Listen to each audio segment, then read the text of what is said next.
কালকে একজন পার্লারে এসে আমাকে বলছে, মানে আমার কাস্টমার, যে দিদি তুমি কি তোমার ছোটো ছেলের সঙ্গে খুব অ্যাটাচ? সবসময় ওকে দেখি ভিডিওতে, রিলসে, নর্মাল ভিডিওতে। তখন আমি বললাম, ও ক্যামেরাবন্দি হয় বেশি, কিন্তু ওর সঙ্গে আমি অ্যাটাচ নয়। স্টিল আমি বড় ছেলের পিছনে গাধার মতো খাটি, ওর পিছনেই আমার বেশি সময় যায়, এখনও আমাকে ওর পিছনেই বেশি বকবক করতে হয়।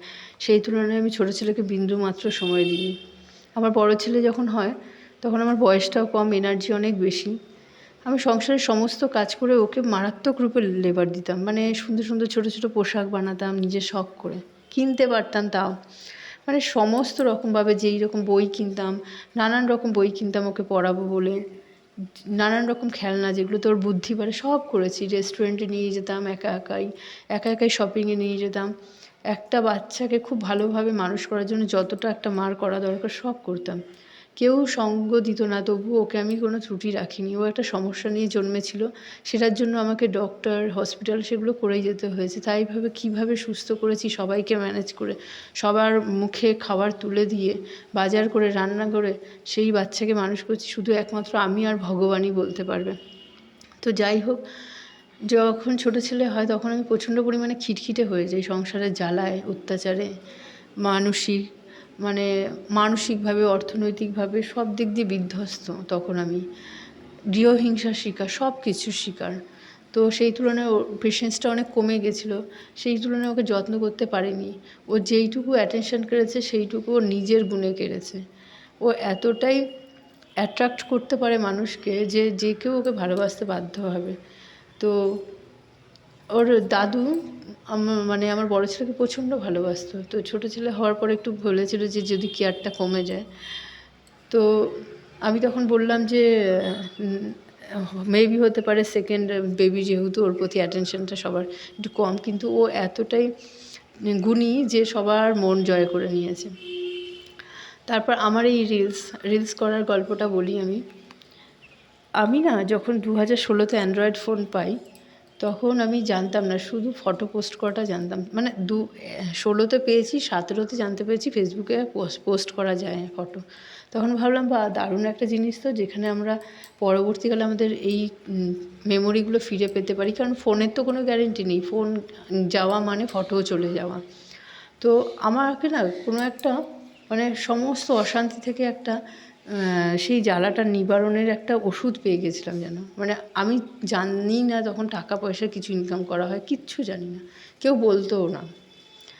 একজন আছে আমার চেনা জানা, যে কিনা আমার ছোটো ছেলের ভিডিও নিত, কিন্তু আমাকে কিছুতেই বলতো না যে কীভাবে করছে, কীভাবে করে, কিছুতেই বলতো না। আমি ভাবতাম হয়তো অনেক টাফ ব্যাপার। তো যাই হোক, যখন 2023-এ আমার পার্লারে জয়া আসে, তো জয়া আমাকে প্রথম শিখিয়েছিল যে কীভাবে রিলস করা যায়, কীভাবে ফিল্টার করা যায়। তার আগে আমি জানতাম না, সব কিছু জয়া শিখেছে। এবার সেটা যখন আমি পেয়ে যাই, এবং ছোটোবেলা দিয়ে একটা মডেল হওয়ার খুব শখ ছিল, তো সেই জিনিসটা আমি করতে পারতাম ঘরে বসে, সেটা আমাকে ভীষণ আনন্দ দিত। আমি কিন্তু আর কিছু জানতাম না এর বিষয়ে, যেটা কী হয়।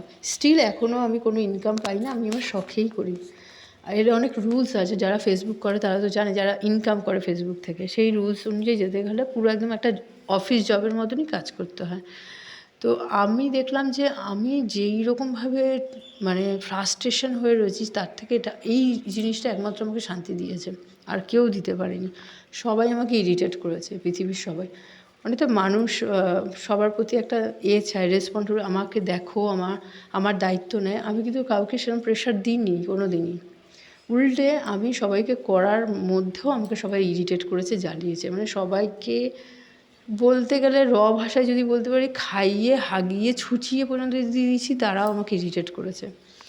তো সেই জ্বালা থেকে আমি এই জায়গাটা যখন করতে পারতাম না, আমি বেশি সময় দিতাম না। আমি কিন্তু এখানে কোনো সময় দিতাম না, আমি যেভাবে থাকতাম সেভাবে আমি রিলস করতাম। তো আমার না ওই যন্ত্রণা থেকে কিছুটা মুক্তি পেতাম। মানে এই একটা জিনিস ছিল যেটা আমাকে খুব আনন্দ দিত। এই কোনো কিছু আমার তার বদলে রিটার্ন নেয়নি। সবাই আমার কাছ দিয়ে রিটার্ন নিতেই আসতো, আমার কাছ থেকে স্বার্থের জন্যই এসেছে। সবাই আমাকে খাটিয়ে নিয়েছে, আমার কাছ দিয়ে যেরম পারে সেরমভাবে যতটা সম্ভব নেওয়ার দরকার নিয়ে নিয়েছে। এরকমই আমি মানুষের সঙ্গে পরিচয় হয়েছি, সে নিজের লোক হোক আর পরের লোক হোক। যাই হোক, যদি আমাকে কেউ খুশি করতে পারে আমার রিলস, একটু হলেও ওই ফ্রাস্ট্রেশন থেকে আমি দূরে এসেছি। আমার ছোটো ছেলে যে আমাকে কোনোভাবে জ্বালায় না। আমি আমি তোমার প্রতি দায়িত্ব কর্তব্য করবো, কিন্তু তার বদলে ইরিটেশন চাই না আমি। ইরিটেট করাটা খুব বিরক্তিকর। কোনো একটা মানুষ যদি মানুষের জ্বালায়তনে মরে যায়, যে সে ঠিকমতো রান্না করছে না, খাবার পাচ্ছে না, অশান্তিতে ভুগছে, লুচ্ছা লাফাঙ্গা করছে, সেরকম একটা সিচুয়েশান থাকলে মানুষে মারা যায়। কিন্তু যেই মেয়েটা সবার জন্য সব কিছু করছে, নিজের কিচ্ছু নেই, নিজের পকেটে জিরো ব্যালেন্সেও সে সব কাজ করে হ্যাপি থাকছে এবং নিজের সর্বস্ব দিচ্ছে, তাকে ইরিটেট করছে। সেই রকম মানুষের সঙ্গে আমি বসবাস করি। তো এই রকম জ্বালা যন্ত্রণা থেকে কিন্তু আমাকে রিলসটাই দেয়। অনেকেই হয়তো ভাবে যে যেই বাড়ির বউরা নাচা গানা করে, এগুলো অনেকেই খারাপ মন্তব্য আসে, অনেকে হিংসুটে আছে, অনেক পাড়ার কাকিমারা আছে, তারা মনে করে এসব নাচানাচি করে, গান করে, নাচ করে, এগুলো সব লোককে দেখানোর জন্য। ওদের মেন্টালিটি তো ওরকম, ওরা জানে তো আসলে রিয়েল ফ্যাক্টটা, ওর জন্য ওরকম ভাবে। ওরা ওরা আসলে ভদ্র জামা কাপড় পরে থাকে, গা ঢাকা, পা ঢাকা, কীর্তনে যায়, অথচ ওদের এক্সট্রা ম্যারিটাল থাকে 5টা। তো ওই সেন্সে ভাবে তো যে এইটা করছে মানে সেরকম। কেউ যে নিজের চরিত্রটাকে ঠিক রেখে শুধুমাত্র খুশি হওয়ার জন্য এটা করে, সেটা ওরা ভাবতেই পারে না। আমি নিজে করি, আমাকে খুশি করার জন্য করি, নিজেকে খুশি করার জন্য করি, ভালো লাগে নিজেকে দেখতে, নিজেকে অ্যাক্টিং হিসেবে, অ্যাক্টর হিসেবে দেখতে ভালো লাগে। যখন আমি অ্যাক্টিং করি তখন আমাকে কেমন লাগে, এগুলো দেখতে আমার ভীষণ ভালো লাগে। বা ডিফারেন্ট টাইপের যখন ড্রেস পরি সেটা কেমন লাগে, এবং সেই স্মৃতিটাকে ধরে রাখতে পারছি, পরবর্তীকালে সেটা দেখবো, এই হিসেবে করি। আমি এখনও স্টিল কোনো টাকা পয়সা পাইনি, আর আমি রুলস অনুযায়ী করি না, আমার হয় না। আমার বাচ্চার প্রায়োরিটিটা আগে, ঘর আর বাচ্চা, আমি সেটাকে আগে গুরুত্ব দিই, তারপর যা থাকে হোক।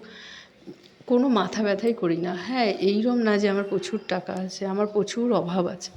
টাকা মানে আমার প্রচণ্ড, মানে এখন কোটি টাকার লটারি পেলেও কম পড়ে যাবে, এতটাই প্রয়োজন।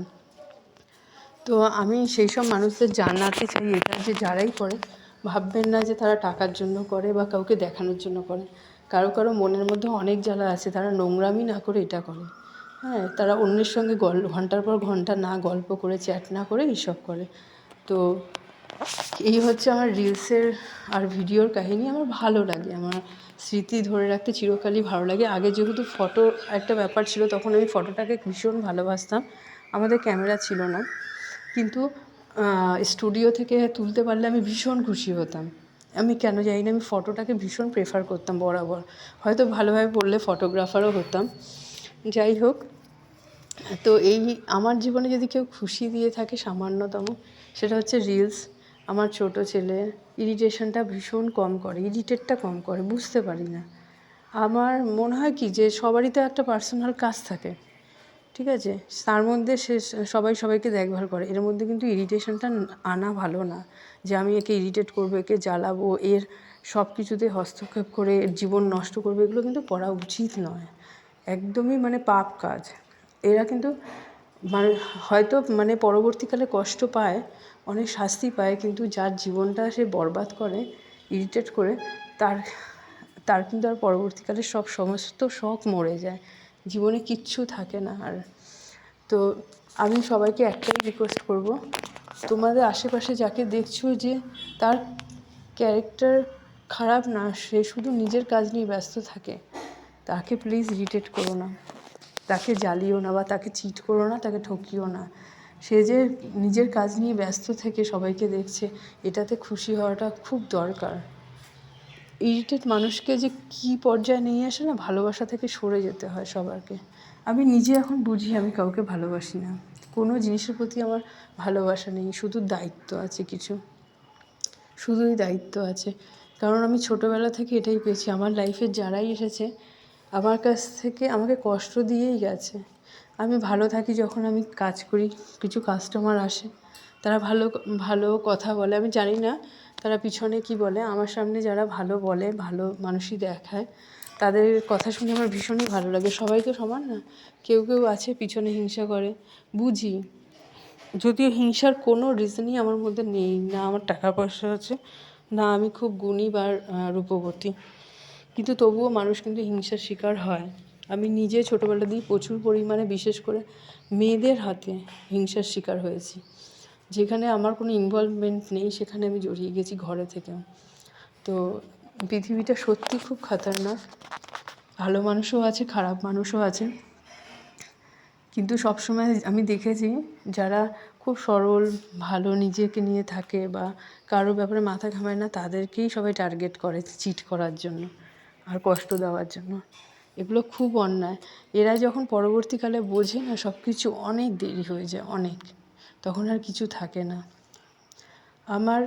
আমি আমার বড় ছেলেকে অলওয়েজ বলি একটা কথা, আমার এই কথার মাধ্যমে সমস্ত বাচ্চাদেরও বলবো, যে একটা সময় থাকে যে মা বাবা তখন গ্রো করতে চায়, ইনকাম করতে চায়, তাদের অনেক চাপ থাকে, অনেক বাজে পরিস্থিতি